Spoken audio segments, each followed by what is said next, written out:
Hello students, আমি তোমাদের প্রিয় নীতিশ স্যার জ্ঞানজ্যোতি কোচিং সেন্টারের পক্ষ থেকে তোমাদের প্রত্যেককে জানাই আরো একবার স্বাগত।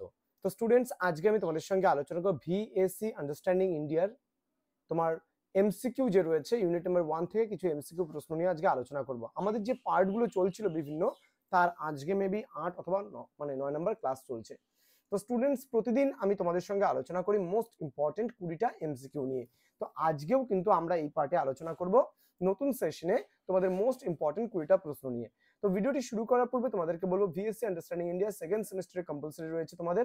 তো তোমরা পরবর্তী ক্লাসগুলো পেতে অবশ্যই চ্যানেলটিকে সাবস্ক্রাইব করে পাশে থাকা বেল আইকন অল প্রেস করে রাখো, কারণ পরবর্তী আমরা যে ভিডিওগুলো দেবো তার নোটিফিকেশন কিন্তু তুমি পেতে থাকবে। এছাড়া অনলাইনে যারা আমাদের কাছে পড়বে বা কোর্স করবে ভাবছো, তারা অবশ্যই যোগাযোগ করতে পারো। আমাদেরই অফিসিয়াল নাম্বার 7076398606 নাম্বারে অথবা 6295916282 নাম্বারে। তোমাদের টোটাল কোর্স ফি রয়েছে মাত্র 999 রুপিস। এই 999 টাকার বিনিময়ে তোমরা পেয়ে যাচ্ছ মেজর, তোমরা পাচ্ছ মাইনর, তোমরা পেয়ে যাচ্ছ এমডিসি, তোমরা পেয়ে যাচ্ছ ভিএসসি, তোমরা পেয়ে যাচ্ছ এইসি এবং তোমরা পেয়ে যাচ্ছ এসইসি। পুরো প্যাকেজটা তোমরা পেয়ে যাচ্ছ মাত্র 999 টাকায়। তো চলো দেরি না করে শুরু করছি আজকের ক্লাসটি। প্রথমত তোমাদের যে প্রথম প্রশ্ন, শিবালিক সিস্টেমে ভূমিভাগ কি কি খনিজ দিয়ে গঠিত হয়? লিগনাইট, কয়লা এবং চুনাপাথর দিয়ে কিন্তু গঠিত হয়। ওকে, পরবর্তী প্রশ্নে আমরা চলে যাব। মালভূমির দক্ষিণে অবস্থিত ব্যবচ্ছিন্ন উচ্চভূমিটির নাম কি? উত্তর হবে বিন্ধ্য উচ্চভূমি। পরবর্তী প্রশ্ন, ভারতের দ্বিতীয় উচ্চতম মোটর চলাচলকারী গিরিপথের নাম কি? উত্তর হবে থাংলা গিরিপথ। ওকে, পরবর্তী প্রশ্ন, মহারাষ্ট্রের নাসিক শহরটি কোন নদীর তীরে গড়ে উঠেছে? সঠিক উত্তর হবে গোদাবরী নদীর তীরে। পদ্মা ও যমুনার মিলিত প্রবাহ কি নামে পরিচিত? সঠিক উত্তর হবে মেঘনা নামে পরিচিত। পরবর্তী প্রশ্ন, ভারতের প্রাথমিক ক্ষেত্রে নিযুক্ত জনসংখ্যার হার কত? 45%। ওকে, 2011 সালে ভারতের মিজোরাম রাজ্যে শিশু লিঙ্গ অনুপাত কত ছিল? 1000:971।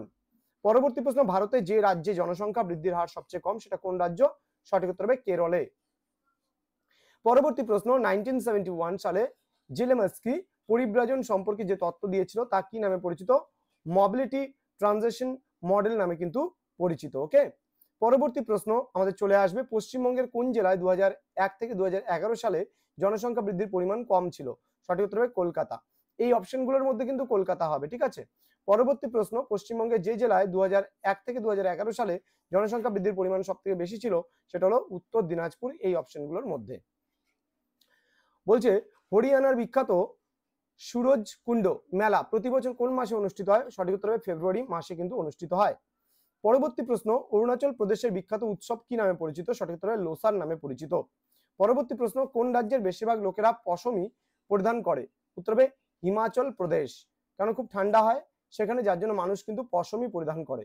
দেন, শুকরের মাংস ও বাঁশের কাণ্ড কোন রাজ্যে বিশেষ খাদ্য হিসেবে পরিচিত হয়? উত্তর হবে নাগাল্যান্ড। নাগাল্যান্ডের মানুষ কিন্তু শুকরের মাংস এবং বাঁশের কাণ্ড কিন্তু তারা খাদ্য হিসাবে গ্রহণ করে। ওকে, পরবর্তী প্রশ্ন, নিম্নলিখিত যে উৎসবটি বিষ্ণুর বামন অবতারের সঙ্গে যুক্ত সেটা কোনটি? সঠিক উত্তর হবে ওনাম।